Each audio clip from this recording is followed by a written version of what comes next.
भांवर कुल के बीरपुर गांव में मौजूद हूँ और अब गंगा नदी की तूफ़ान की वजह से बाढ़ का पूरा हिस्सा आहिस्ता आहिस्ता डूब रहा है। और क्या हालात होंगे, यहाँ मौजूद एक सामाजिक कार्यकर्ता से खुद उनका परिचय जानते हुए जानना चाहूँगा कि बाढ़ की स्थिति क्या है और क्या महसूस कर रहे हैं आप। अपना परिचय देते बताइए।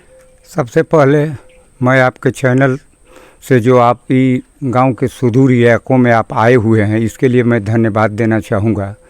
मैं रामजी राय, ग्राम पंचायत बीरपुर का रहने वाला एक सामाजिक कार्यकर्ता हूँ।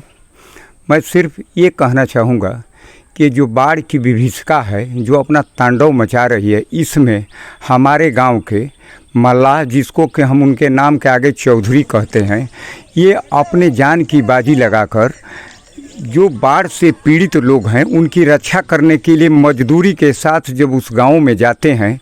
लेकिन मैं बहुत खेद के साथ कहना चाहूँगा कि जब वो अपनी नाव लेकर जाते हैं, उस जाने से पहले लेखपाल के माध्यम से या सम्मानित ग्राम प्रधान के माध्यम से या चाहे किसी अधिकारी के माध्यम से जब उनकी नाव बाढ़ पीड़ितों के बीच में जाती है तो उनको ये मालूम नहीं कि हमको कितनी मजदूरी मिलेगी। मजदूरी आज भी कोई अधिकारी किसी मल्लाह से पूछ ले जो नाव लेकर गया है कि तुम्हें कितनी मजदूरी मिलेगी, उसको पता नहीं है। पहली बात। दूसरी बात ही रही कि जब नाव लेकर जाता है वो कोई पीएचडी और डॉक्टरेट की उपाधि लेकर नाव नहीं खेता। वो बाप दादे का एक अपनी परंपरा है, लोग बाप दादे से नाव खेते आ रहे हैं। लेकिन अब कभी भी 13 में बाढ़ आई, 16 में बाढ़ आई, 19 में बाढ़ आई, पिछली साल भी बाढ़ आई, इस साल भी बाढ़ आई। हमारे कहने का मतलब है कि तमाम मलाहों का आज भी 5 मलाह का बीरपुर में पैसा का भुगतान नहीं हुआ। मैं कहना चाहूँगा तमाम जिम्मेवार अधिकारियों से कि मलाह तकनीकी उनको जानकारी नहीं हो सकता है कि उनसे तो अपनी जान की बाजी लगाकर मजदूरी करता है, उसको तो मजदूरी मिलनी चाहिए। कहीं अगर किसी तरह का फॉल्ट होता है तो तमाम कर्मचारी और अधिकारी मिलकर उनको मजदूरी दिलवाने का काम करें। तीसरी बात यह है कि अगर भगवान न करे कि बाढ़ की विभीषिका ज़्यादा समय तक रहे, लेकिन अगर ज़्यादा समय तक ये बाढ़ की विभीषिका रहती है, बीच में वो मजदूरी करता है, लेकिन उसका पेमेंट जब बाढ़ के जाने के बाद उसको तहसील में 5 बार चक्कर लगाना पड़ता है। अगर 4 दिन नाव कद से सेवा किया और अगर 4 दिन तहसील में जाना पड़े तो हम कहते हैं कि उसकी जो मिलनी चाहिए मजदूरी, वो तो मजदूरी उसको भाड़ा में लग जाती है। मैं कहना चाहूँगा कि बीरपुर ऐसा गांव है कि जहां लगभग 9,000 वोटर हैं, 20,000 की आबादी है। ये छोटे गांव जो भी बाढ़ से पीड़ित हैं, उतना इस गांव के पूरब तरफ आमी, सेमरिया, बंसी और आराजी, गंगबरार, चकभागो, ये तमाम गरीब मजदूर जो मरचा और टमाटर की खेती किए हुए हैं, एक तमाम किसानों को 10,000, 12,000, 15,000 की पेशगी देकर 1 बीघा खेत लिए हैं। आज उनकी सारी फसल बर्बाद हो गई है।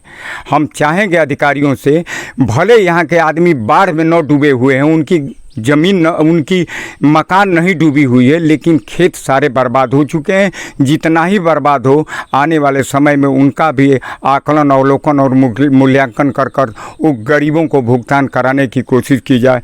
मैं कहना चाहूँगा कि हमारे गांव के पश्चिम तरफ धर्मपुरवा, फिरोजपुर, मुबारकपुर, 85, 70 तमाम ऐसे गाँव हैं जो बाढ़ के पानी से घिरे हुए हैं। वहाँ का मंजर देखने पर रूंगटा खड़ा हो जाता है। मैं ज़बान से तकरीर कर रहा हूँ, लेकिन मैं मौके पर एक एक गांव घूम कर देखा हूँ।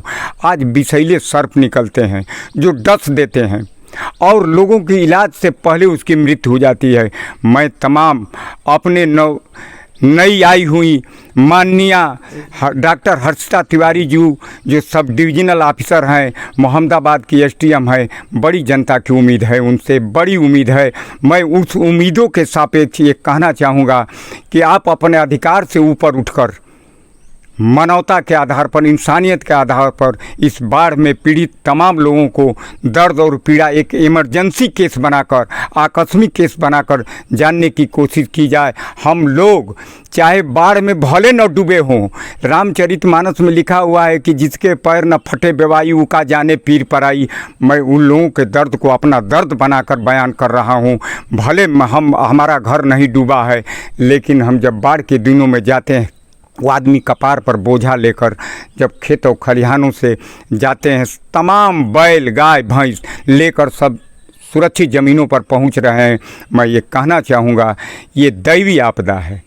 इसमें दृष्टिकोण को मानवीय दृष्टिकोण बनाना पड़ेगा। और मैं उन लोगों से गुजारिश करना चाहूँगा, आग्रह करना चाहूँगा, निवेदन करना चाहूँगा कि जो बाढ़ से पीड़ित नहीं है वो उच्च सोच बनाकर बाढ़ पीड़ित लोगों को मदद करने के लिए आगे आवे। और बाढ़ पीड़ित में जो नाव लगी हुई है वो बाढ़ पीड़ितों से धैर्य और साहस के साथ संयम बरतने के लिए ज़रूर गुजारिश करूंगा। और ये कहूँगा कि जो नाव लगी है वो बाढ़ पीड़ितों की सहायता के लिए उससे उपयोग किया जाए, न कि उसका कोई ऐसा न हो कि उसका दुरुपयोग न हो। ये बातों के साथ मैं अपनी बात समाप्त। मैं एक चीज़ जानना चाहता हूँ कि अब ये जहाँ पता चला है कि 2013 में, 2016 में, 2019 में इन नाव चौधरियों को, मल्लाहों को 1900 रुपया दिया गया था मजदूरी। लेकिन इस 2021 में जब ये मजदूरी दी गई, इन्हें 1200 रुपया दिया गया। इस पर आपका क्या कहना है? हमको इस पर ये कहना है कि कोई भी अधिकारी अपने अधीनस्थ कर्मचारी से जांच करा ले और जांच के बतौर रिकॉर्ड निकाल कर तहसील में से देख ले कि जो 13 में, 16 में, 19 में, चाहे 21 में, चाहे 22 में जब भी बाढ़ आई है वो रिकॉर्ड बताएगा कि कितना पैसा मलाहों को मिला है।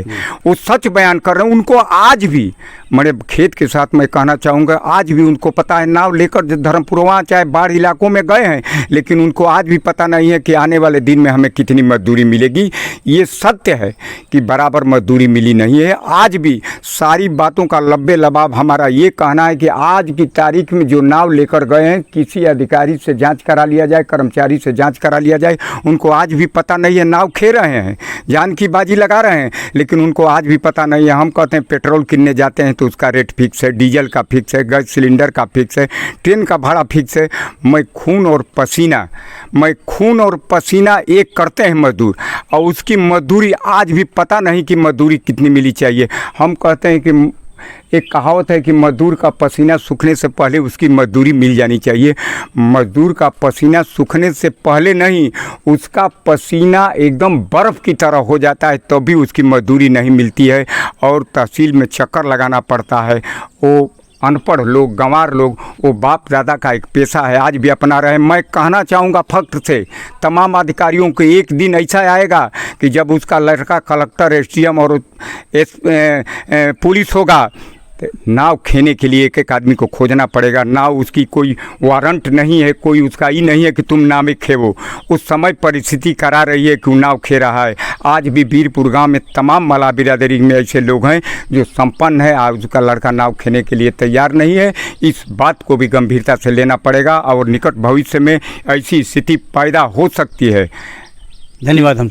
मैं बताना चाहता हूँ कि अभी आपने इस पूरी स्थिति के हालात को बयान किया। आपने G72 न्यूज़ सरकार से यही मुतालबा करता है, डिमांड करता है। इस वक्त गाज़ीपुर की मोहम्मदाबाद तहसील की डॉक्टर हर्षिता तिवारी ऐसी एसडीएम आई हैं जो यकीनन मौके पे पहुंचकर देखती हैं और देखने के बाद हालात का जायज़ा लेती हैं और उसका निवारण करती हैं। सब उस निवारण में एक बड़ी समस्या खुलकर आई है कि 2013, 2016, 2019 में नाव चलाने वालों को 1900 रुपया मिला था और 2021 में 1200 रुपया मिला है। मानवीय लिहाज से बड़ा गलत हुआ है। इस वर्ष जो बाढ़ आई हुई है, इस बात का ख्याल रखा जाए।